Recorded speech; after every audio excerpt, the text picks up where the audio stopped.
All right. Well, I'm Heather Fiore, and we're talking about surviving a picky eater. And so what we're doing today, we have a little bit of a snack. It's zucchini sticks, and the handout that we'll give out at the end has the recipe. So if you want to follow it, I mean, it's obviously very simple. But anyway, I wrote it down for anybody who wanted to have that written. I like instructions myself when I cook. So then first thing we're going to do is talk about kind of defining what picky eating is and sort of the range of picky eating. I'm going to explain the division of responsibility in feeding and what that means, and what it means in terms of roles of the parents and the children, the do's and don'ts of dealing with picky eater, and then we'll end with some non-eating rules to implement at home when it comes to feeding. So the first thing is that I actually don't like to use the term picky eater to label kids, because it sort of becomes a self-fulfilling prophecy. So like the first thing is, from the parent's perspective is like, once you say, oh, my kid's picky, then you just start expecting them to be picky, and you kind of come at, sort of approach things from that angle.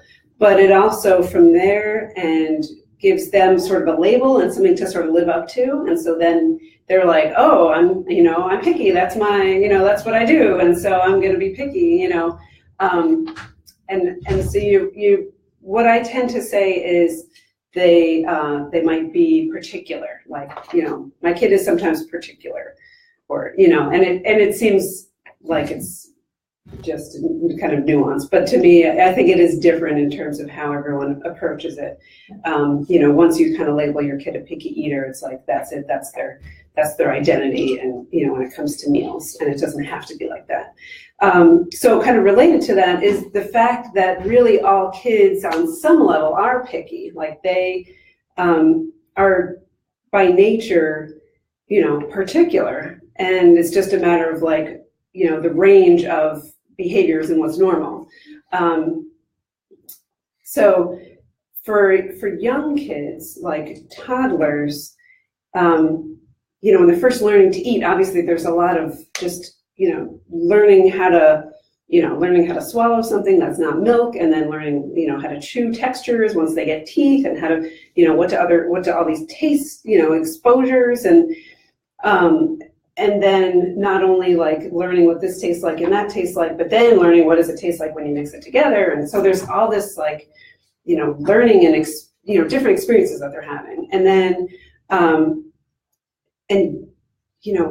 parents will say like, oh, my kid eats anything. And they do. And then there's this point where they stop eating anything, like right around, 15 or 18 months, or it could be 20 months, where this kid that would just eat anything that you put in front of them, all of a sudden they stop doing that. And it's really sort of evolutionarily designed so that, kids that are more independent and more mobile aren't just going off into the woods and, eating random berries and stuff. Like that's where that comes from. And so now, obviously that's not an issue. The safety of the child isn't really the issue, but the fact that they don't eat a lot of things, especially something they haven't seen before, becomes a problem. And so, parents are all of a sudden starting to say, oh, my kid is picky, and, they won't eat anything.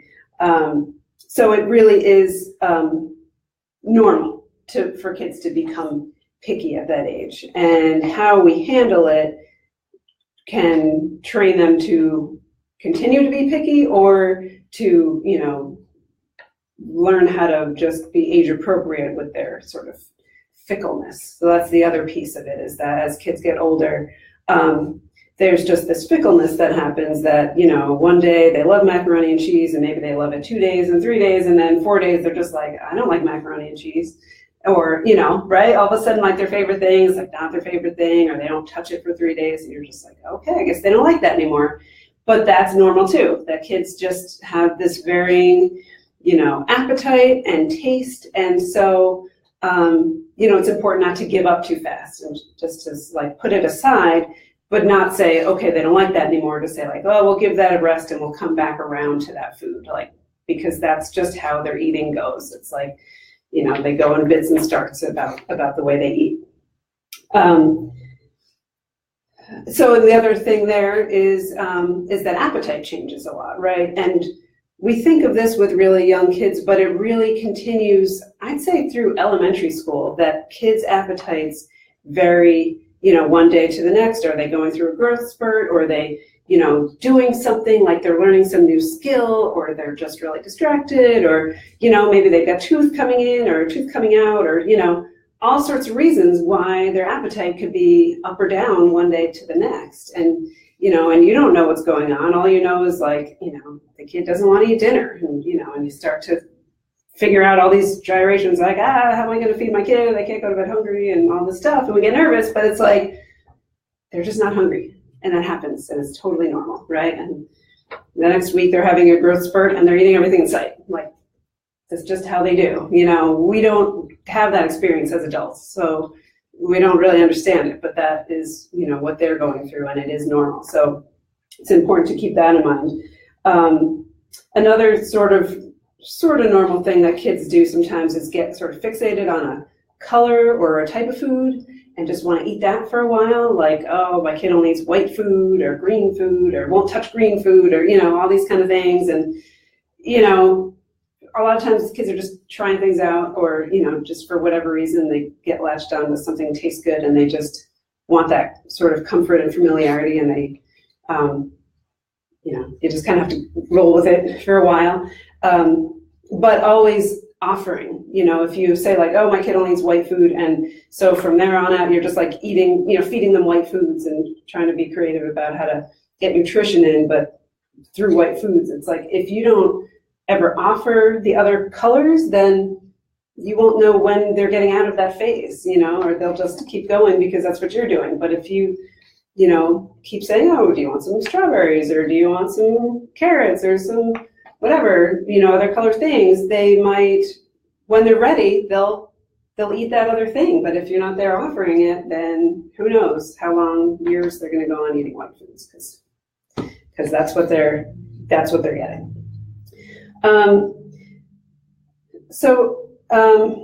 Kind of one other piece I just want to mention about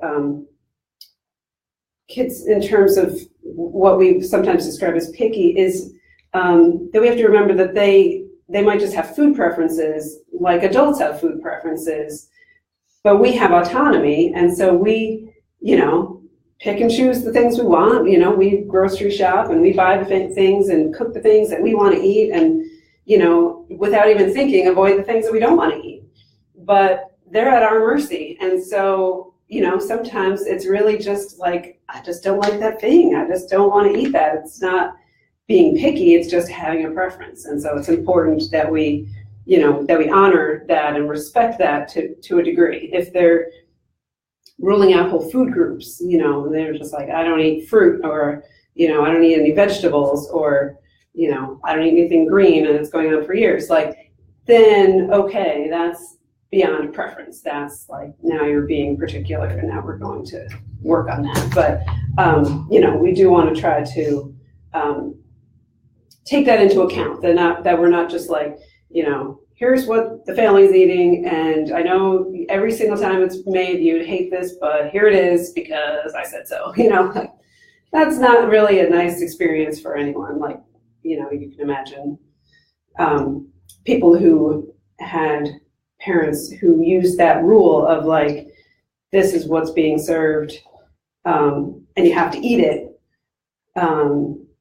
That doesn't really teach you to learn to like that food, right? There are a lot of parents, a lot of adults that are, still traumatized by things that their parents made them eat, right? And they're like, oh, I don't eat green beans to this day because I had to choke them down. Liver and onions. I often think of liver and onions, actually, yes. So, making your kids eat stuff is doesn't accomplish anything. They are going to be fine if they, eat less or don't eat, or even go to bed hungry, which I know feels so wrong as parents. Like, and I didn't get this until I became a parent, that just that innate, like, my child must eat, like I cannot let my child starve type of feeling. But it really is okay. They are really not going to starve if they skip a meal, either because they're not hungry or because they don't like what's being served. Like, they will be okay. But that doesn't have to be the approach. That's really that's one extreme is, this is what's being served, the end, Over here is the short order cook, right, who just makes something different for every single person to accommodate everybody's preferences, and then they're, pulling their hair out because even if you do all that, you still have those kids that are like, oh, I don't like that today, or there's a little brown piece over there, right? That's a little burnt, that tiny little corner, it's touching the other thing, and so even if you do that approach, it doesn't mean stress-free. You're still going to have a potentially stressful eating environment, and maybe because you're doing all this gyrations to serve everyone, when that's not the right approach. So, sorry, I'm jumping around because there's a lot of sort of overlap and repeat, but I want to make sure I cover all the things. So I kind of described like normal sort of picky eating, like what to expect normally is, being fickle and having your appetite going up and down. And actually, part of that is like not wanting foods to touch, right? And like young kids are often, they don't want to eat casseroles and stuff all mixed together. They like their stuff separated and possibly not even touching, right? Like ideally, a little kid wants to eat on a plate where there's little sections so that, nothing runs into the other thing and ruins it. So even if it's all things they like, they don't want it touching. So that's normal, and that's preference, and that's like a simple thing that we can do as parents, right? To just like, okay, let's get your little segmented plate, and you're happy. Like, that's easy compared to some of the things that we sometimes try to do for our kids.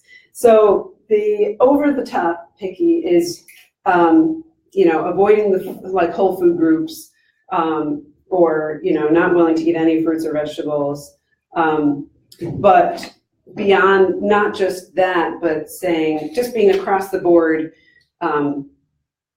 particular about every food group, even dessert, like over the top picky is like, doesn't like ice cream, it doesn't like cookies, and doesn't like cake, so it's not just like, I don't like to eat vegetables. It's like, I don't like to eat almost anything. Like, I have 5 things, that's picky, right? Or somebody who might gag if sort of forced or strongly encouraged to try things, that's not normal. Most kids aren't going to react like that. Or textures. Sometimes kids are really sensitive about textures of foods, and that's usually a sign of like, okay, I still wouldn't use the word picky, but whatever. It's a picky kid. Behind their back, that's pretty picky. So I want to describe the division of responsibility, and then get into the sort of do's and don'ts in terms of how you approach. I'm trying to think about like different age groups of kids, and then also like your run-of-the-mill picky and your over-the-top picky, and kind of how you manage all these things. So the division of responsibility is this. The parent's role is to decide what is being served and when. So, having relatively set meal and snack times, and deciding the what part. It doesn't mean that kids can't, be involved and contribute to the menu in some level, but the parents are deciding the what part. The kids' job is to decide if they're going to eat, and then also how much. And so this is a really hard thing for parents. Like I said, we don't understand this, appetite fluctuation thing, and have this problem where we feel like our kids can't go to bed hungry, because then we're bad parents, and that's terrible. So, but it's so important for a number of reasons, and I'm going to get to that a little bit later too, is that we don't interfere with kids' innate ability to regulate their intake. Like, they are much better at that than we are as adults. Like, as adults, we're like, so disconnected. Yeah, we just want to eat things because it tastes good or somebody else is eating it or whatever. And kids aren't like that, especially little kids. They could be mid-bite and they will like take it out of their mouth if they're finished. Like, they just like stop when they're done. And we need to preserve that. And instead of getting all, interfering, and then, by the time they're 8, 9, 10, they've lost it. So if we don't interfere, then they have a better shot at continuing, at maintaining that innate sense of, hunger and fullness and responding to that.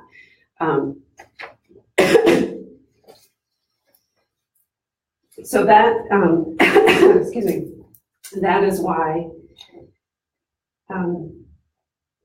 they get to decide how much to eat. Do you want to stop there and then we'll do a mystery taste?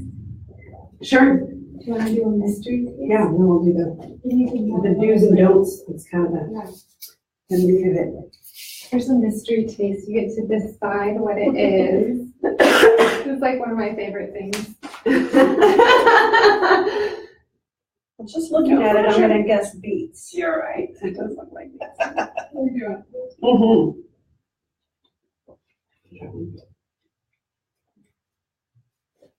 It's been a long time since I've ate beets.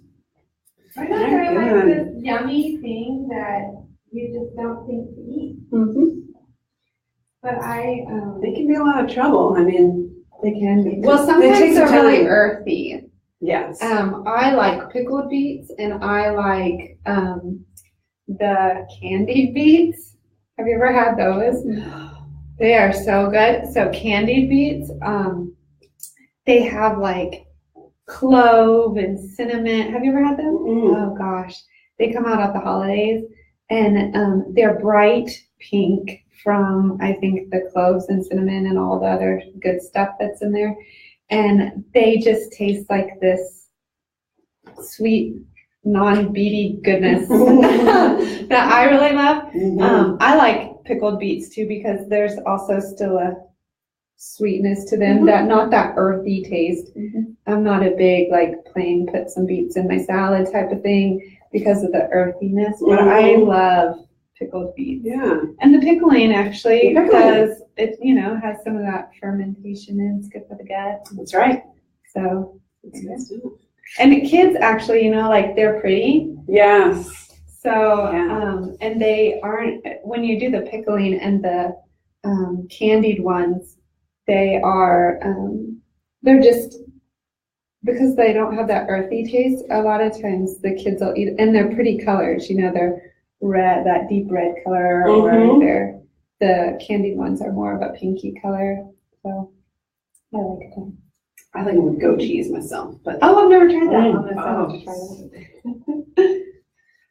all right. So the do's and don'ts here for dealing with the picky eater. So the first thing is you don't want a short order cook, obviously. Like, it's easy to find yourself in that situation because of that ability, that feeling like I can't let my child go hungry. Like, I am a bad mother if I don't feed my child. And they're over there crying and carrying on and the whole thing, right?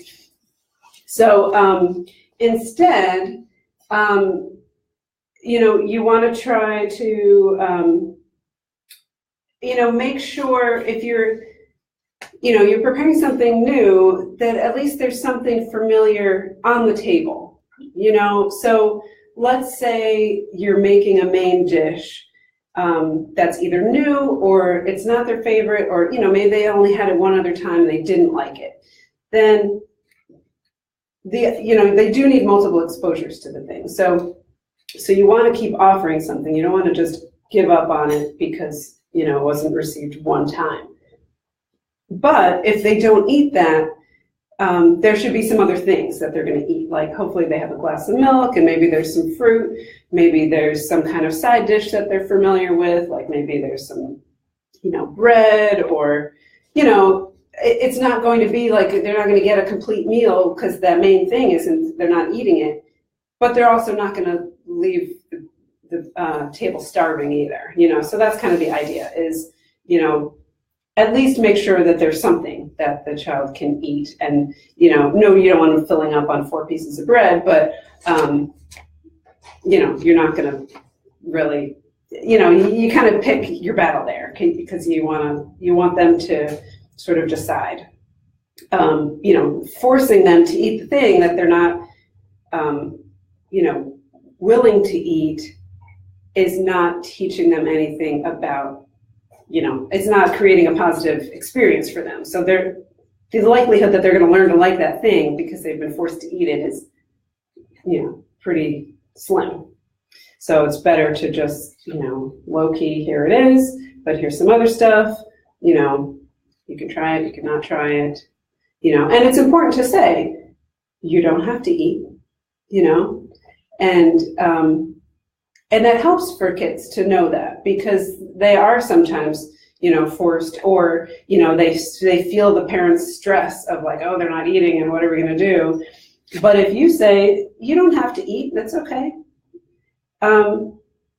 It takes the pressure off them. And it does let them know that they are in control of choosing things from the table or not, and that makes all the difference. That's sort of just that mentality of like, I can decide if I want to eat or not. Oh, great, Now, I did this with my daughter for a month. Mm-hmm. We only applied that rule at supper. Right. And she did not eat supper for a month.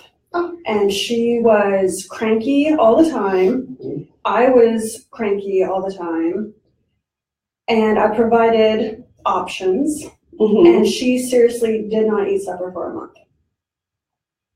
Okay. And then I gave up. You I went back to to short order cook. Mm-hmm. Okay. All right. Well, I'm not done. So maybe we'll get some other ideas that I are. hope so. Yes, because that's the thing about this is there isn't just like one way to do it, and that is going to fix this for sure.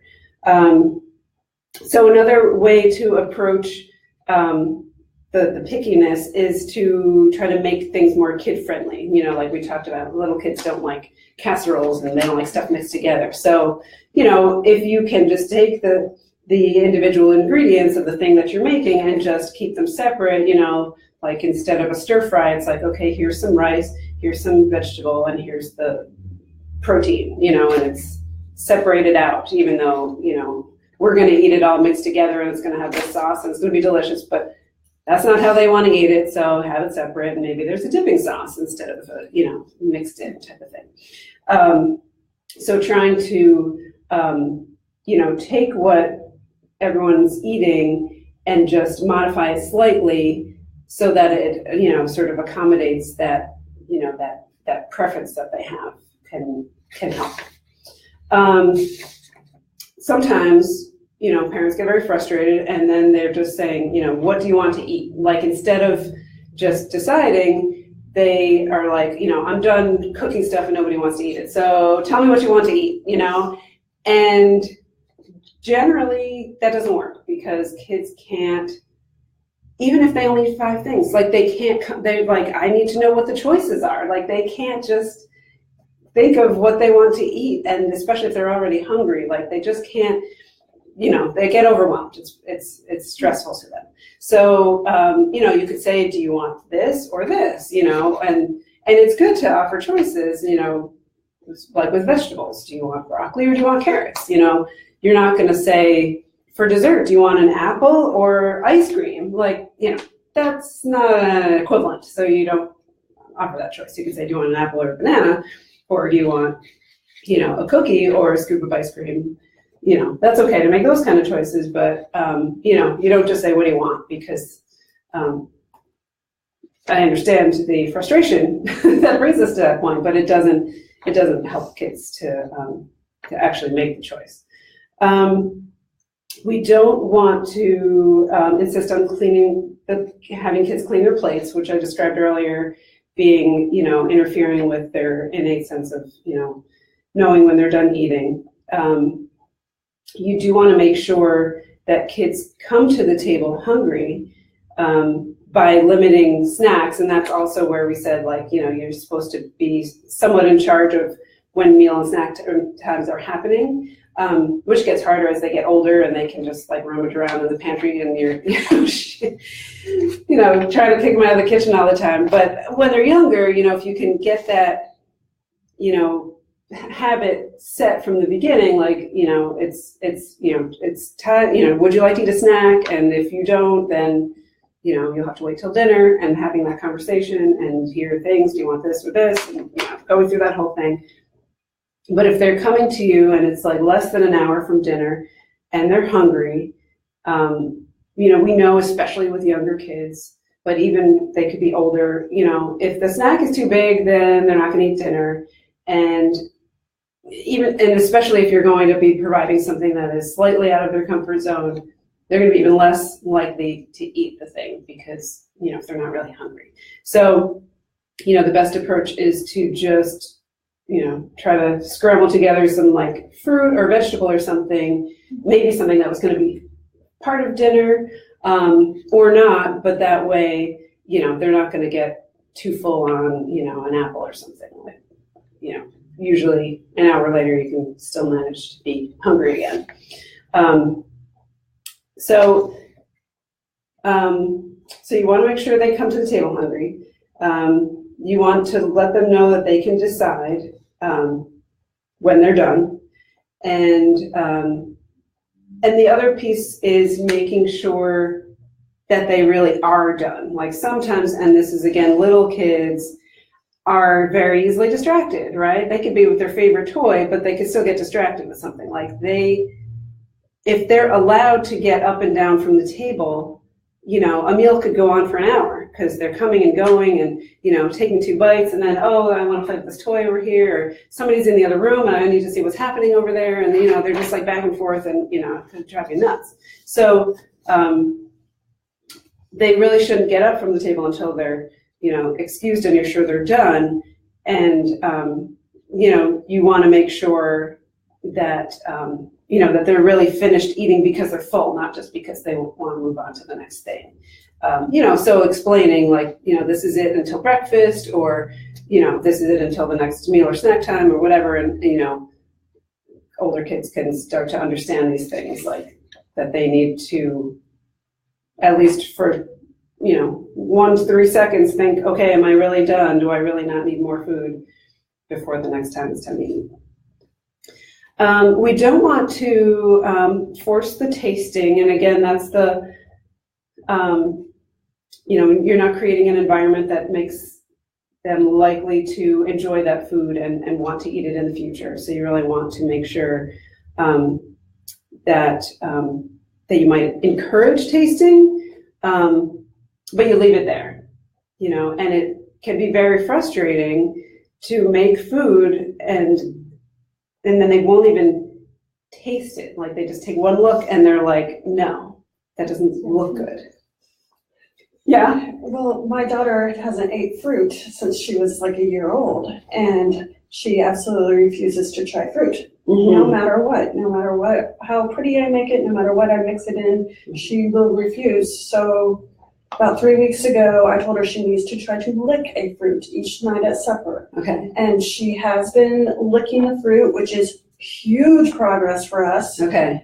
But now you're telling me not to force the tasting. But to me, I'm like, she hasn't tasted fruit in 3 years, so how else is she going to know if she likes it or not if I'm not making her lick it? Yeah. And so, I don't know. Does she just lick it the one time?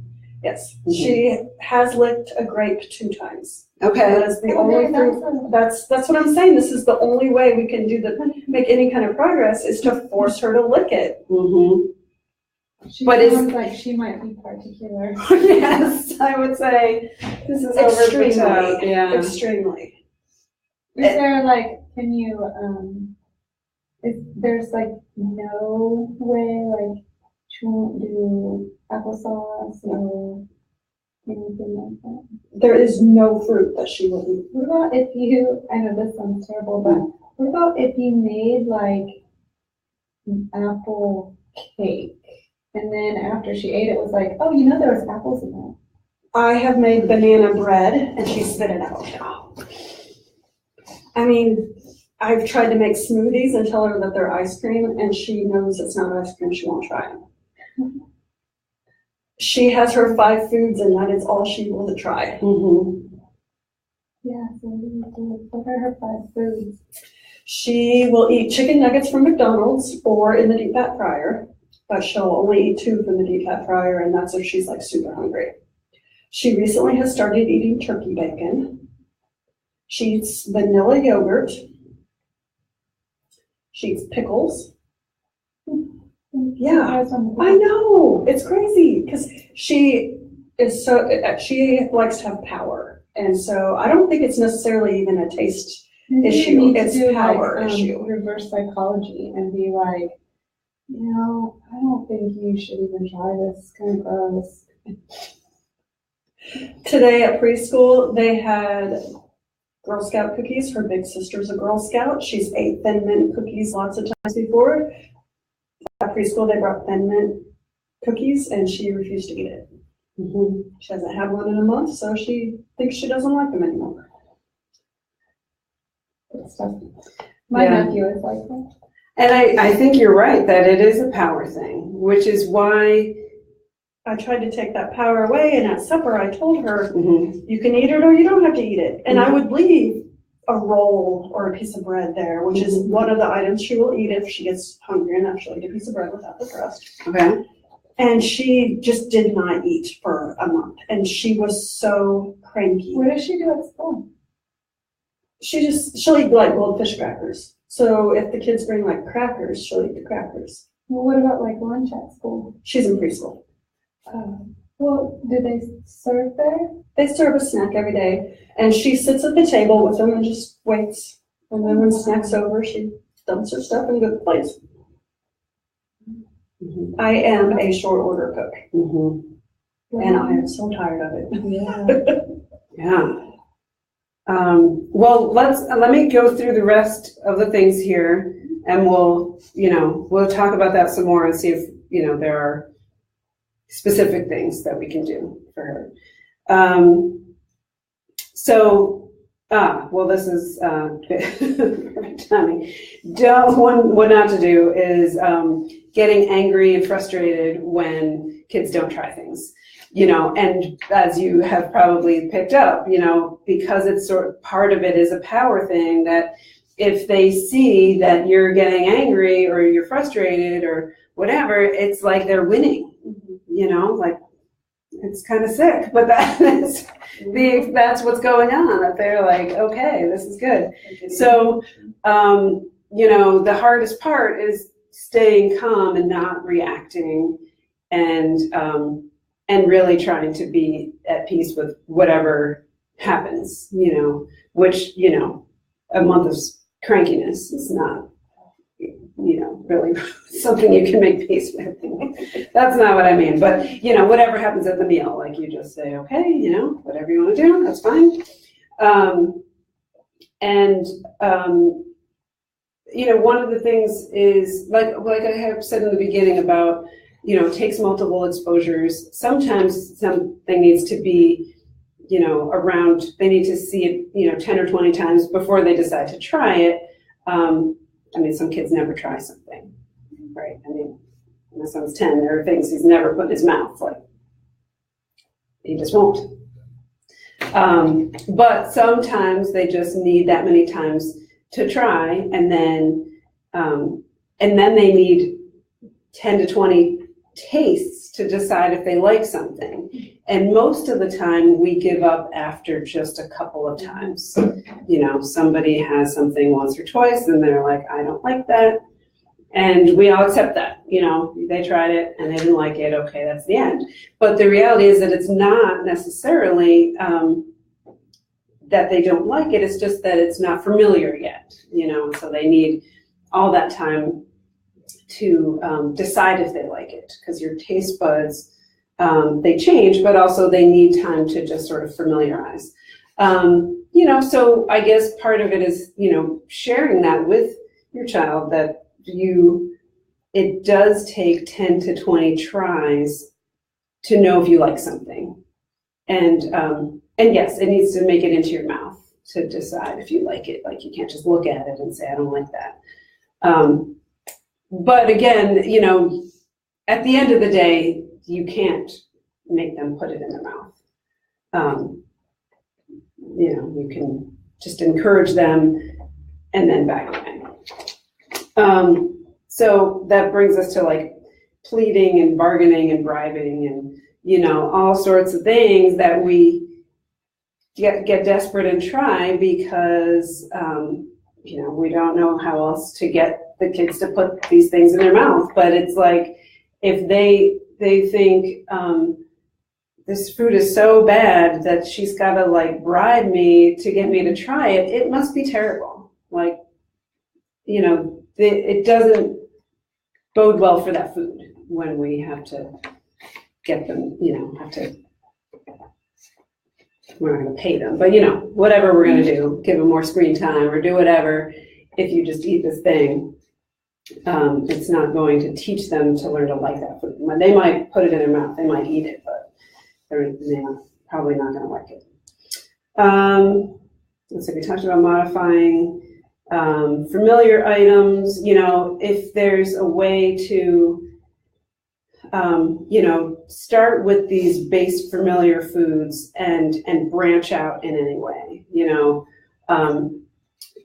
Some families like tacos, for example, and they just have their set things that they put in their tacos and that's it. But, you could put a million things in a taco. So it is sort of an opportunity to like, okay, well, here's all the familiar things, but then here's this other thing that's sort of like these other things. It's just a little different, and you could put it in your taco along with the other familiar things. And, that might be a way to get, to introduce a new idea.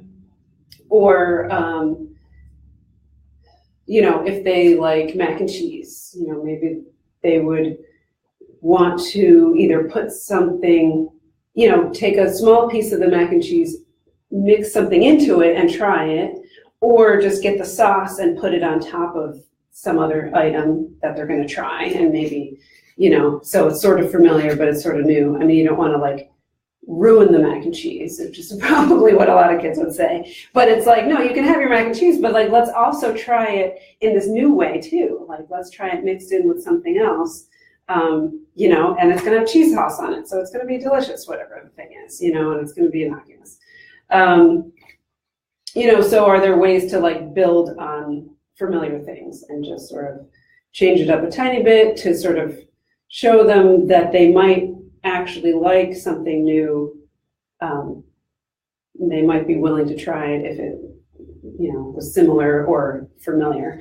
Or had like a dip, like if, kids like dip, then, it's like, well, what else can we dip into the same thing that you like? If it's ketchup or it's tomato sauce or it's hummus or it's ranch or, who cares? Whatever the dip is, maybe there are other things that they would find acceptable to dip into that. And if it tastes like ranch, then they might go for it, whatever it is. Then the other thing here is, when you have like, they finally eat something and you're like, hey, good job eating the thing or trying the thing. And you don't want to do that either. You have to like go celebrate in your room by yourself later. Like you just don't want to react one way or another because eating is between the person and the food and you just don't want to interfere. And sometimes it backfires, And it sounds like it would for your daughter because she's got this sort of power thing going on that if it's making you happy, she probably doesn't want to do it. I don't know. I'm guessing, but that's how my daughter would be. Like, I'm not going to do it because you want me to. Because you got excited, so now forget it. I'll never touch it again.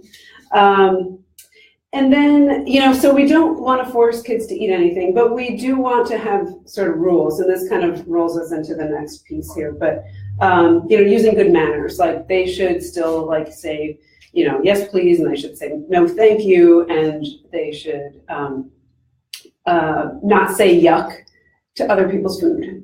Other people at the table might be eating the thing, and that's fine if you don't want to eat it or you don't want to try it, but you don't say yuck. You just, you just say nothing because, you don't want to have, a negative, certainly if you're two picky kids and then one says yuck and then the other one was about to eat it and then they put it down and you're like, oh gosh.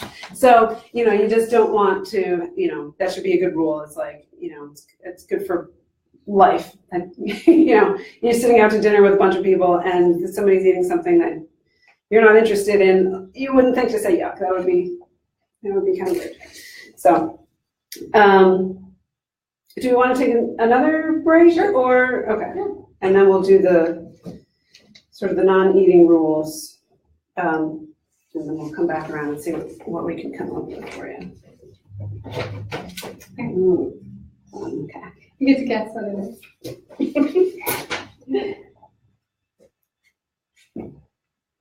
It's bright and colorful. Yeah, it's some kind of melon. You can pick it up with your fingers. It's fine. Carrot? I forget what you told me about. You can. Sweet potato? Close. Like a yam? It's a butternut squash. Yeah. I like to use these actually. So I hide them in Chinese food. And so instead of having a noodle, I will have these be the noodle. And you just cook them just like you would kind of a noodle. How do you get my 4-year-old to eat a noodle? Right. Yeah, that one's the tricky one. Maybe on top of or underneath a chicken nugget.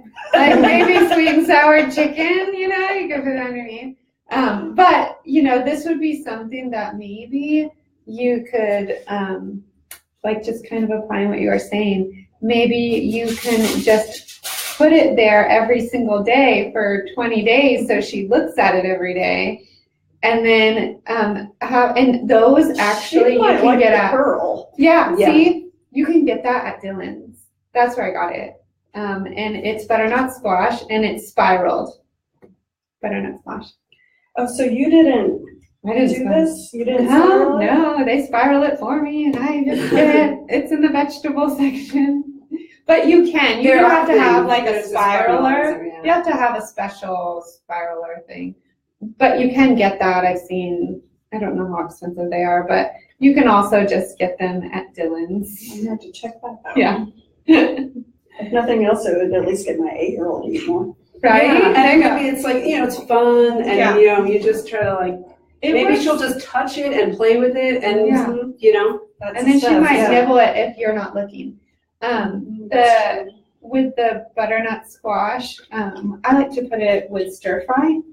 So I just put the stir fry on it instead of noodles, but you could even really, you kind of cook it to where it's like what would be considered al dente, I guess, like kind of still a little bit crunchy.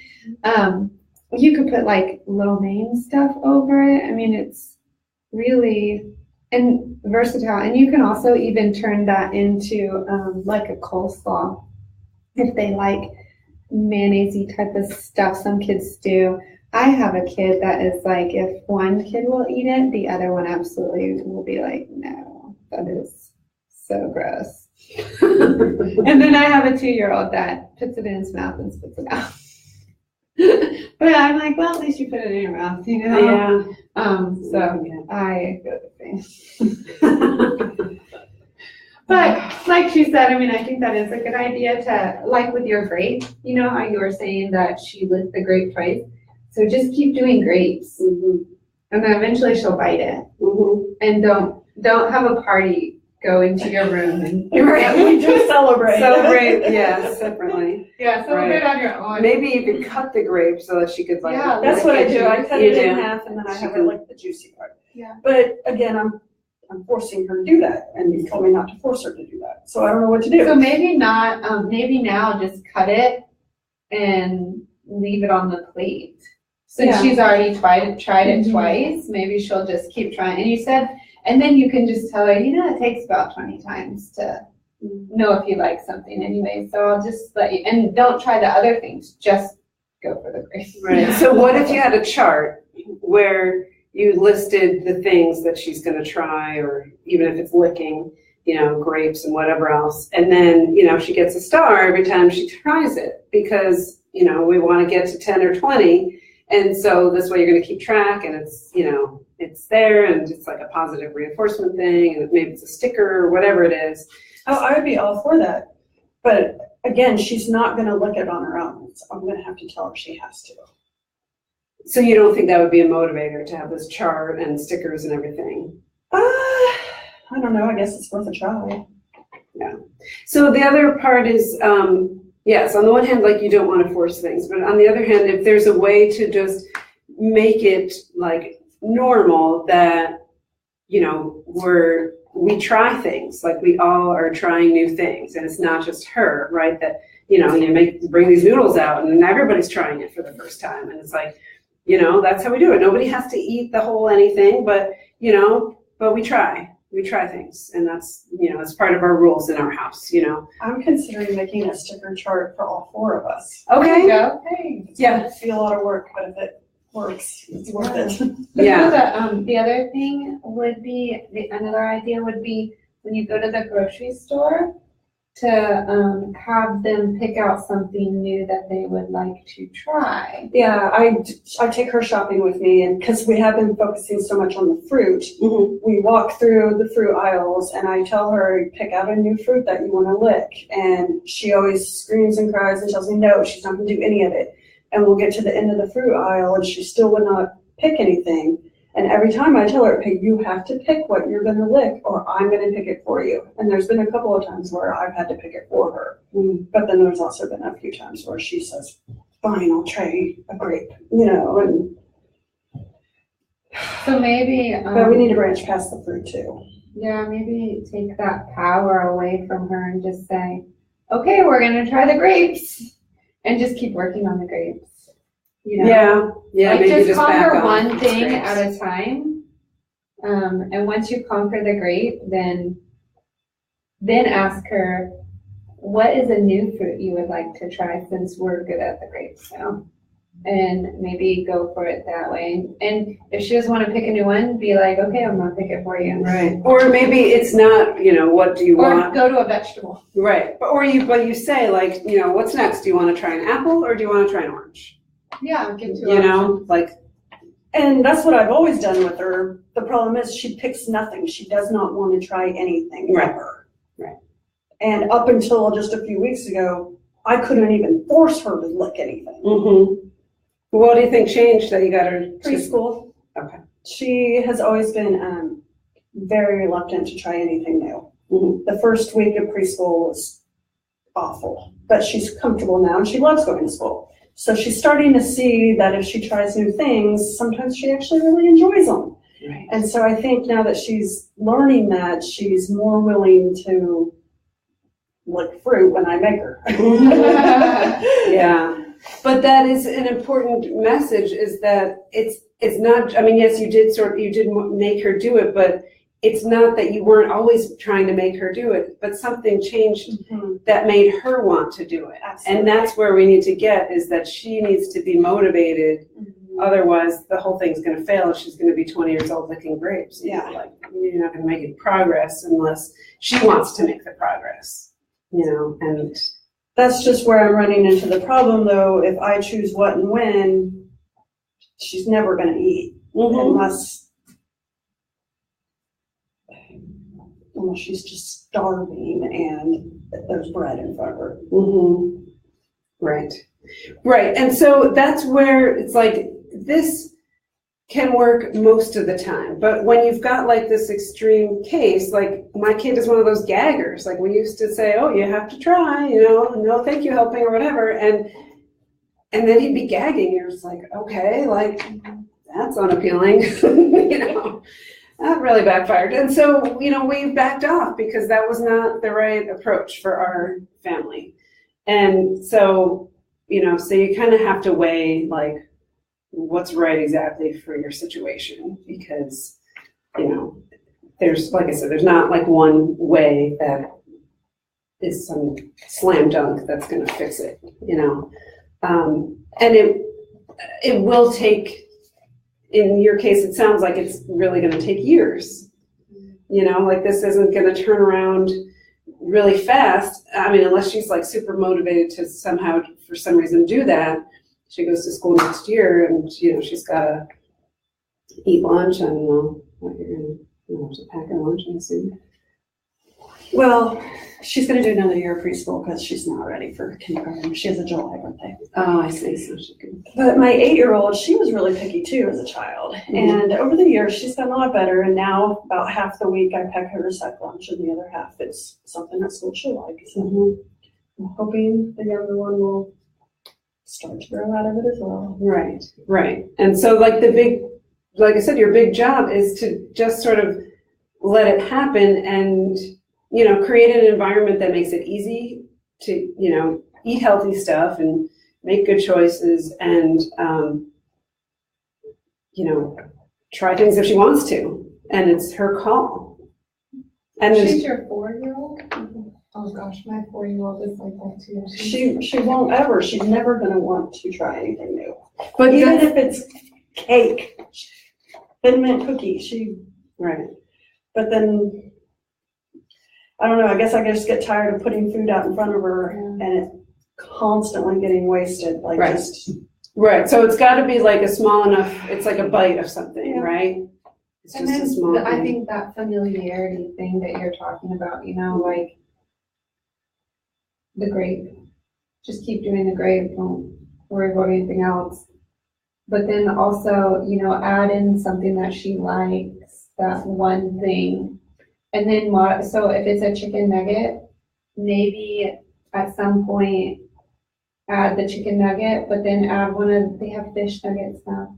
And you could do like a fish nugget and a chicken nugget so they look similar. And don't tell her. And then, see what she does. And don't make a big fuss, just see what she does. And then if she eats it, great. If she doesn't eat it, okay, it's not any different than yesterday. But keep doing that familiar thing. And then once she gets used to that one, then, add in something new. It sounds like it's very much a power struggle issue, which is tough, I think. Right. So it's different than other areas of parenting where, obviously we never try to get into a battle of wills with our kids because, we have no chance against them. But, but when there's certain things about parenting, like, no, you can't stick your finger in the socket. And, no, they're just like, you have to wear your seatbelt. And, we have to force certain things. But when it comes to food, it's like you can't make your kids sleep. Right, you can put them in their room and you can insist that they stay in their room and you can create an environment, right, and you have the bedtime routine and do all the things, but at some point you have to step away and be like, sleep will come or it won't, but I'm not, it's out of my hands. And like food is similar that way. Like you can force it, but so it is slightly different, but that's the approach should be the same as sleep, like creating an environment for you to do the right thing and, the ball's in your court and then that's it. Like maybe it will take a long time, but maybe something from her, maybe from preschool, there'll be other influences that will help, that will just motivate her. Or like I said, the sticker chart, maybe the sticker chart will be, a piece that just gets her motivated. I don't know if she's going to like anything, but she might be willing to lick other things, at least for the sake of that sticker. I mean, it sounds crazy, but kids love stickers. And then I think at the end of 10 stickers, I'm going to have to give her some kind of reward. And then we'll move that maybe to 15 stickers and to 20 stickers. Right. Or to eating it. Yeah.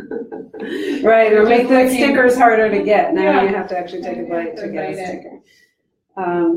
But what I'm saying is, I don't know if the stickers would be enough motivation for her. I don't know, at 4, my daughter she loves stickers and stamps and tattoos. Well, we tried a sticker chart with potty training and she didn't care at all. Oh, yeah, mine, I think But she didn't learn how to potty until this last summer. I mean, she physically very capable, but. yeah, mine was my middle child, and my older one, actually, they were both 3 before they potty trained. And with that, I was always like, okay, you're not ready, whatever, we'll wait, when you're ready, you'll tell me. But I think the stickers, I mean. If you let her pick them out. Yeah, especially sparkly ones, rainbow ones. I mean, get the princess tattoos. You can. I think she would feed more off of it, not necessarily just because to earn a sticker, but I think if she saw that she had more stickers than her big sister, Oh, it's competition. that's what would motivate her. There you go. Not Well, the then, stickers. Mhm. That's what I'm saying. I think I need to come up with a chart for all 4 of us. there you go. Because if she can be the leader of stickers, that's what she's gonna want. Well, there you go. I think you found the winner. Now you just gotta implement it. Yes. But you know your daughter best, so if you feel like it's competition, then take it and run with it. Yeah. You can do it. The last piece is what I'll give you as the handout is the rules that you might have in your house. And so the first ones are the division of responsibility. Parents are in charge of what is served and when, and kids are in charge of if and how much. Not saying yuck to other people's food is kind of a big one for me, I think.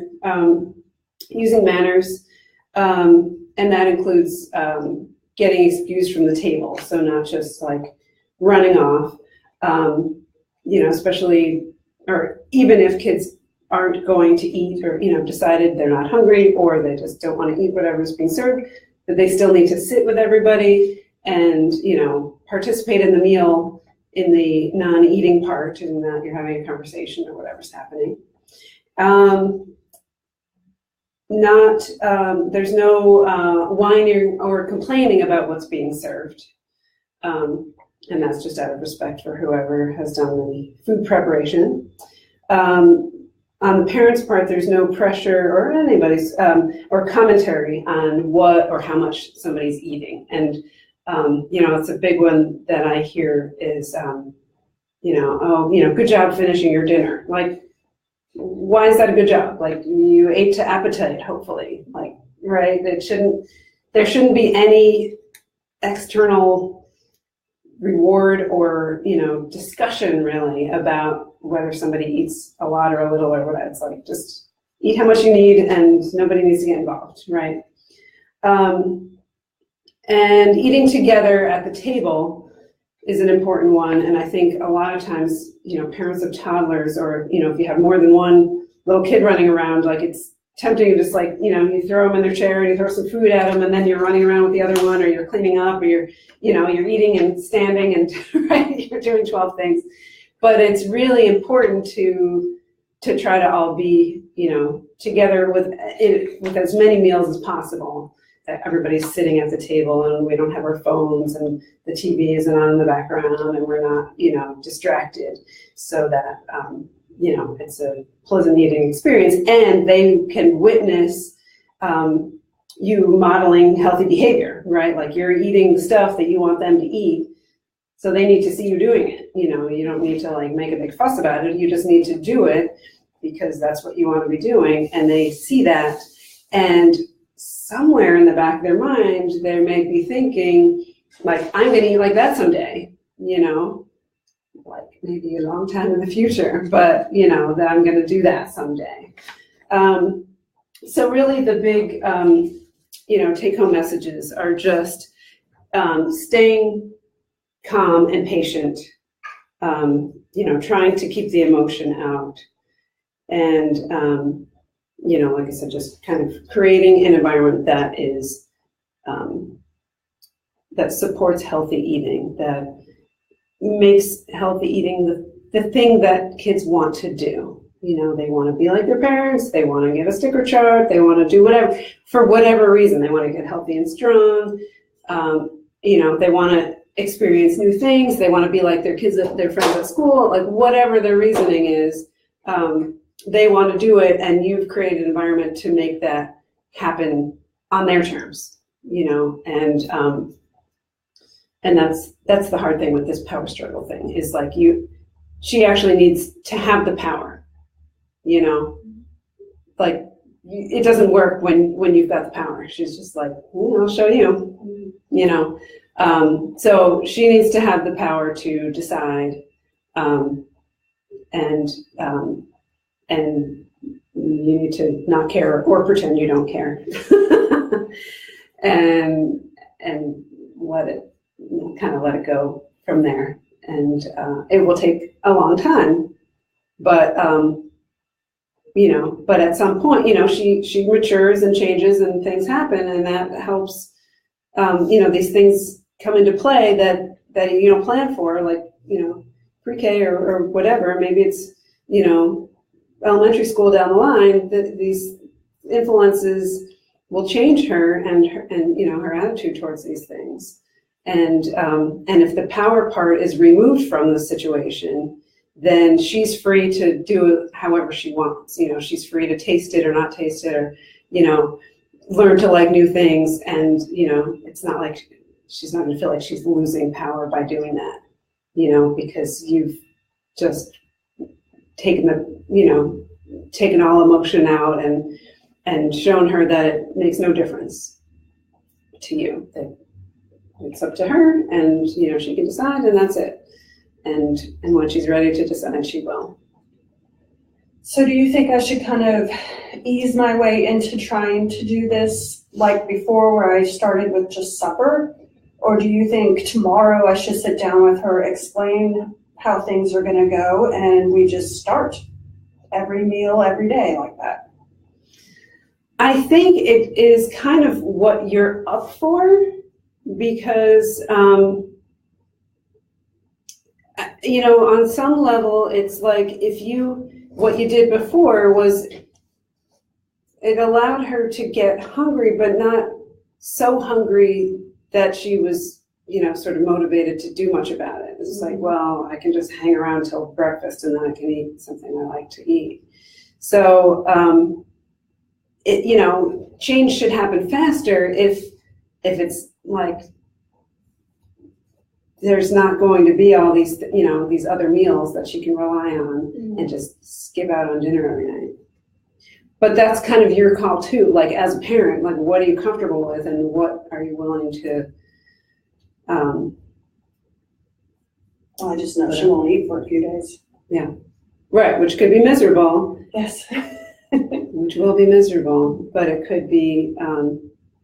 It could make a difference. It could be the way that it works for her.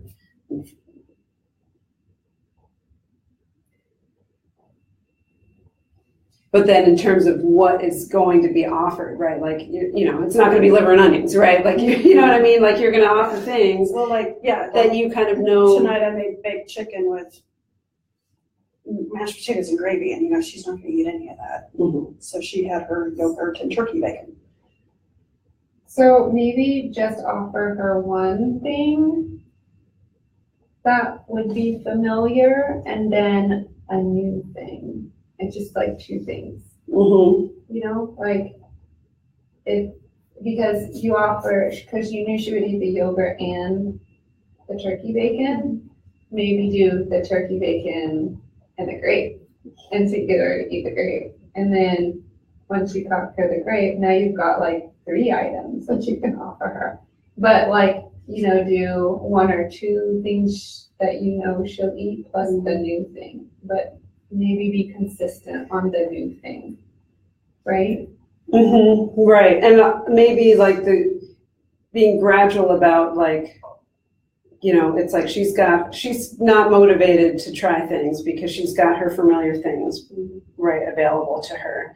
And so gradually taking away, the choices and, then there's these unfamiliar things that are there. So she's got something familiar, but then there's, maybe, there's less of it or there's fewer options and then, more of these other things. And then all of a sudden they're gone. Now, I'm not supposed to be telling her how much though. So if I'm providing turkey bacon and baked chicken and mashed potatoes, she'll sit there and eat 10 pieces of turkey bacon and nothing else. Do you think she will? If she's hungry, yeah. Mm-hmm. She wouldn't try the other things. Maybe She would just keep eating the turkey bacon. But then I'm not supposed to tell her how much. Right, but I don't know, like, do you really think she would eat that much turkey bacon? If she's hungry, yeah. That's happened before? Yeah. So, I mean, if she's not allowed anything else, she'll just fill up on that one thing. Mm-hmm. I guess I take the, you don't tell her how much in a different manner. Like, my 4-year-old, I make her plate. She doesn't actually make it. She can tell me what she wants, but I put the serving size down. Mm-hmm. So, okay, well, 1 piece of bacon is a serving size, so that's what you get. And then you have these other things if you're still hungry. You see what I'm saying? Yeah, but then that's not Well, following. right, it's a little bit of a hybrid. So like what I might do for my son is, he could eat like, a whole thing of mac and cheese by himself. Mm-hmm. And, instead of going back for seconds, I'll say, well, why don't you work on some of these other things here? There's vegetables and fruit and stuff. And then, before you go have seconds. Doesn't mean you can't have seconds, but these other things are here and you should, balance out and then have more of that and then more of these before thirds and, Well, and with my 8-year-old, I can do that. She'll groan and she'll force a few bites in and then she can go have more. But my 4-year-old, she just would be done. Okay. But that's also her choice. Yeah, it is. That would be okay too.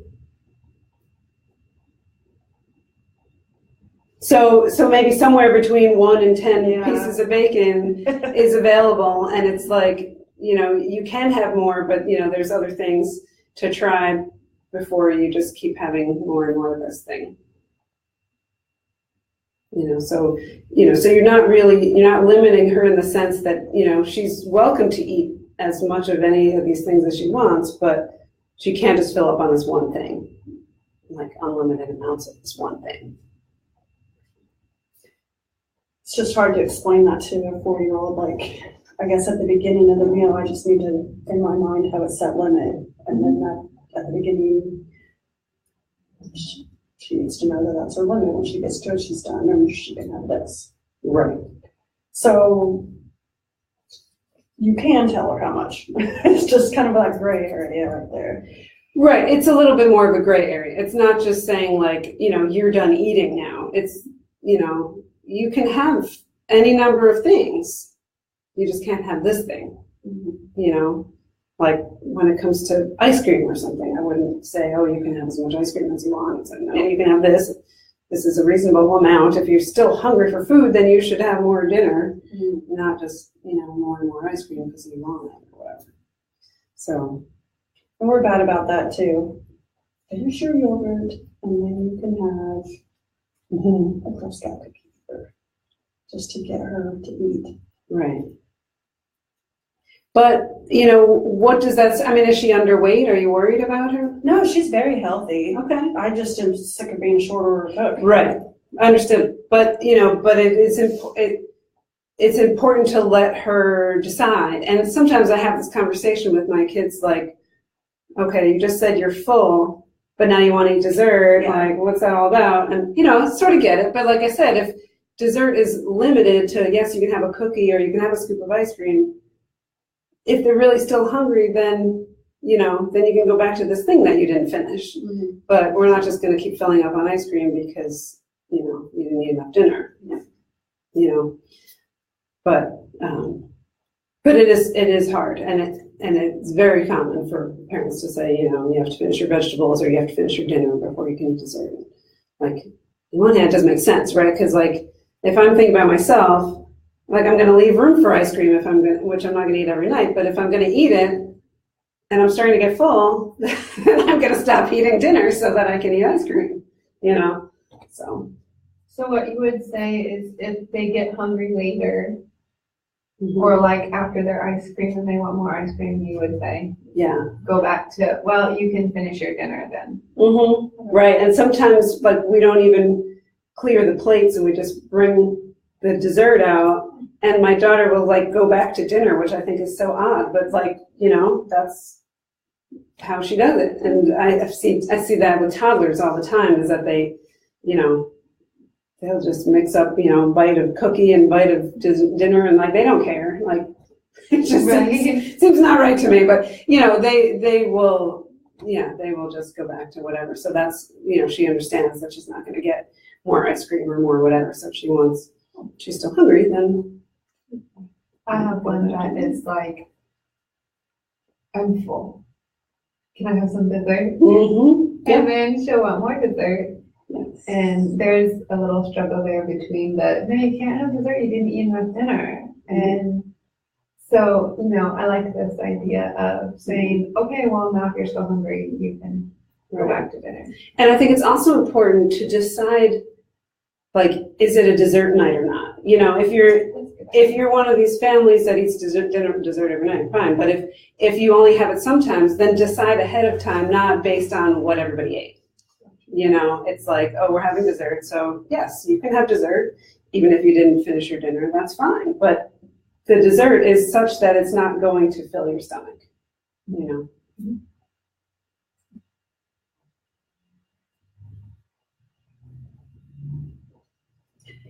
I'm still confused with the forcing the tasting, because if I wouldn't have forced her to lick these fruits, she still would not have ever tried a fruit. And so I still feel like I want to have her still lick new foods. Mm-hmm. Right. I'm not shoving it in her face, right, but I'm telling her, you know, you need to try a new fruit tonight. Right. Right. But maybe if it's also like we're all doing it, you know, that'll sort of alleviate some of that. Like, this is one of the rules, you know, you could add it to that list. Like, this is one of the rules in our house. So we try things. When there's something new, everybody has to try it. And then I think also like making the new thing familiar. I think that's going to be your biggest thing with her. Yeah, I don't think I'm going to try any new things for a while now. She's licked probably a good 10 fruits. So now I'm going to pick a couple. Like the tomato, she was kind of okay with. That's cool. So maybe I'll just keep going back and forth for each tomato. They have these really good. That's a good idea. And the strawberry, I guess she said she didn't really hate strawberry. Okay. Yeah. So as much as you can try to, you know, get her motivated to do it. Sticker chart. You know, with the sticker If chart. nothing else, just for her and her sister. Yeah. I mean, we don't have to maybe do it for me and Daddy. But. Right. So that might be a way to do it. And just saying very matter-of-factly, this is the rule that we all try things and keep track on these charts and, you know. And I need to stop once she finishes what she, like her yogurt, then I go get her turkey bacon. And then when she's done with that, I go get her piece of bread. I need to, ahead of time. See, this is where I'm struggling because she eats separate meals than we do. Mm-hmm. And so I'm thinking in my mind, I need to just get all that ready all at once and put it on her plate and put it on the table and say, this is what's for supper. Along with like our baked chicken.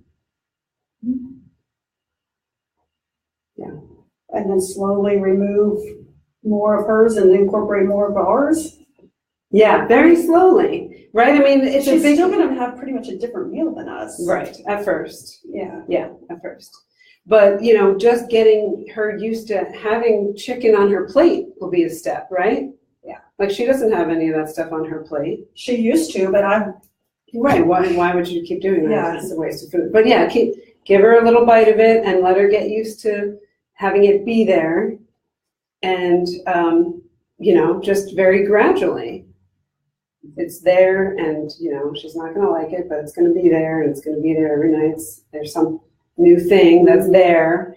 And very gradually, the other things are going to disappear. I'm liking this idea. Actually. I'm gonna head to Dylan's too and get one of those. Here, I things. got another thing for you. Oh. This is the last one. What do you think? It looks like onion, but it doesn't smell like onion. It's not onion.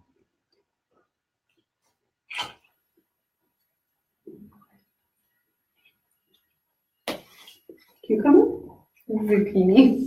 Zucchini. Yeah. They have that spiraled over there too. That one doesn't spiral as nicely as No, the it butternut doesn't. squash though. And you have to kind of be careful because it gets a little bit mushy in there. 'Cause Yeah, it's I see that. liquidy.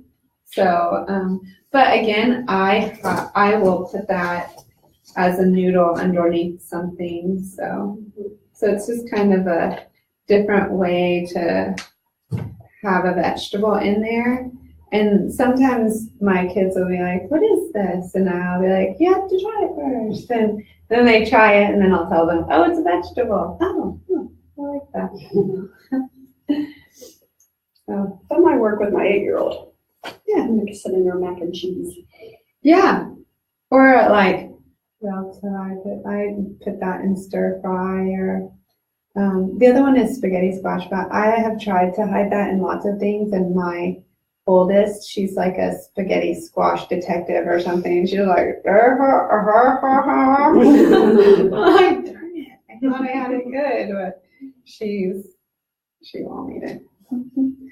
But if you don't make a big deal, maybe and just try it. They're fun. They're fun things over there. So yeah. Anything else that you wanted to talk about? No, I don't think so. You got lots of ideas now. Yeah, I Good. digest it, and I think tomorrow I'm gonna go get a big old poster board. I think tomorrow we're still probably gonna just mostly be like what we've been. I need to get myself ready Mm-hmm. Yeah, definitely. and sit down and talk with both of my girls. Because my 8-year-old is by no means a good eater, but she's not near extreme as the 4-year-old. Mhm. But she has some changes she needs to make too. So we'll just sit down and explain, talk about it, and maybe they can even make a list of some things they would be willing to try, and we can all go to the grocery store together. And The other thing is getting them involved in the cooking. Mm-hmm. yeah, they love to help me cook. 4-year-old can pretty much just stir, but she likes to do that. Yeah. Yeah, and add stuff. Yeah. So, cool. There you go. Okay. You have tools. I do have tools. Good.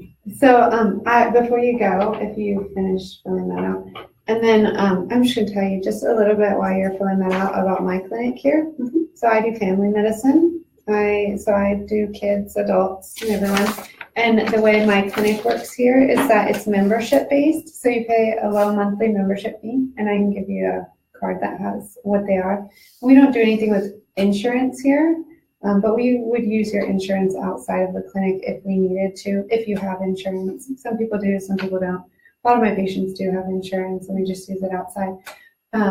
And then your membership actually covers all of your primary care. So anything that you would normally go to the doctor for, that's what's covered here. But there's no copays when you come, Okay. which is nice. And because the way this works with it being membership based, I don't have to have you always come to the clinic. So like when you see your regular doctor with insurance, a lot of times if you call, they'll be like, oh, I have to see you for that, right? Because the only way they get paid is if they see you. For me, that's taken out of the equation. So if you're at work and you're like, oh man, I'm really not feeling well, I've had this a couple of days, I'm just gonna call Dr. Smith and we'll talk about it. That's something that's great about this kind of a practice is that we can just talk about it. You can email me about it. if I go back and forth a lot with patients through email or phone or text messages, they text me. And if I'm at a point where I'm like, I really need to see you, then I would say that. But when you come in, there's no copay, which is nice. And then through here, I also do really discounted labs and medications that are not controlled substances. So like if you go to Dillon's and get Z-Pak, which is an antibiotic, right? Do you know by any chance, have you gotten a Z-Pak lately? Okay, so what would you normally pay for that Z-Pak? Oh, well, let's see. I got the generic brand. I think it was only like $8. It's $2.64 here. Okay. Yeah. What about like sertraline? I actually have that, and it depends on the dose. I think it's like, I could look it up. I think it's like maybe $5 for the month. Because I do have some people on that. What I usually do is I always would say, okay, if somebody's coming in and they have a medication that they use chronically, I'll say, how much are you getting for getting that at the pharmacy? And then they'll tell me, and then I look it up in my system to see how much I can get it. And if I can get it cheaper, then I would get it cheaper, and you would just go through the clinic. So, and then labs, like a lot of people will have a deductible for your labs. So you might have to pay the first $200 or something, or a lot of times it's more than that. So my yearly blood work, which would be about $900 at the normal anywhere else, is $12. Actually, it got cheaper. It was $9.70 the last time I did it the other day. And I was like, wow, something got cheaper. And it's the same blood work. I use Quest. And so my yearly blood work has a thyroid test, which I usually do on women, and then a blood count, a cholesterol, and then it's called a complete metabolic panel, which does blood sugar, liver functions, kidney function, and electrolytes. So there's 4 tests for like it's just under $10. And I draw it myself, and kids I send to Quest, but otherwise I would draw it. And, we could never reach your deductible unless we were doing specialty tests, doing labs through the clinic. They're just ridiculously cheap. And they're not any different. It's just that we're paying cash for them versus using your insurance. Insurance hikes everything up. So, yeah, it's sad, but true. But that's kind of, we have a contract with Quest, and some of the other doctors also do LabCorp, which we can use. I just have found that LabCorp, their prices are a little bit more expensive, so I've just kept with Quest, and it's easy. So I'll put the easy button. So just wanted to tell you kind of about that. If you have any questions at all, you have my card, so you can email me, and I'll give you a pricing for, I have a family actually membership, which is 4 people. The nice thing about the family membership is that it's priced for 3 people. So it's 2 adults and a child. And then the second child is actually essentially free, but really I just have the price of both of them. And so you just pay that monthly, and that's whether you're seen or not. But then we can do tons of like things through, I call it telemedicine, through emails and texting and phone calls. And when you call here, I actually pick up the phone and answer. Or if you call and leave a message, if I'm with somebody, then I'm the one that calls you back. So different. So I say it's in a new model, like it's old style medicine in a new model. So yeah. So anyways, Well, I know, like, I go to the doctor constantly for sinus infections. You'd see me a lot. maybe, or we do it telemedicine. Yeah, once I get to know you, then I know, like, oh yeah, it's April. Yeah, I was wondering when you were going to call me, kind of thing. So yeah. questions that you have for either of us? I don't think so. I think you guys did a really good job of answering everything. Good. And I have your cards if I Yes, do. yes, absolutely. Yeah. Thanks everyone for joining us.